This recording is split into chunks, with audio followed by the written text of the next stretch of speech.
Welcome to the Banker Lamp. Please enjoy the video. In this video, I will explain how to make delicious fresh pasta from scratch.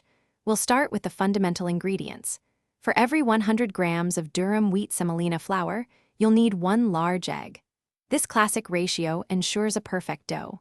A small pinch of salt is crucial for flavor, and a tiny splash of olive oil can add a lovely elasticity to your pasta.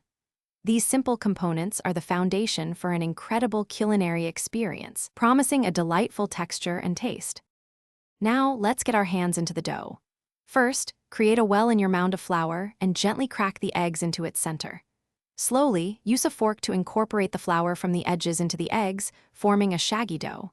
Then, transfer it to a clean surface and knead vigorously for about 10 to 15 minutes. You'll know it's ready when it feels smooth and elastic. Finally, wrap it tightly and let it rest for at least 30 minutes. This step is vital for gluten development. With your dough perfectly rested, it's time for the fun part, rolling and shaping.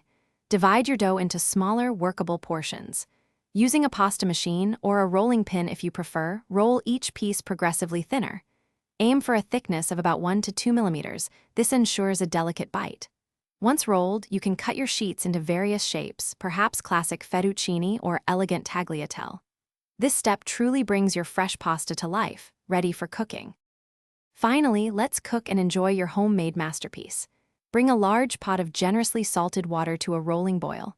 Fresh pasta cooks incredibly fast, usually in just 2 to 4 minutes, so keep a close eye on it. It should be al dente, firm to the bite. Drain it quickly, perhaps reserving a little pasta water to emulsify your sauce.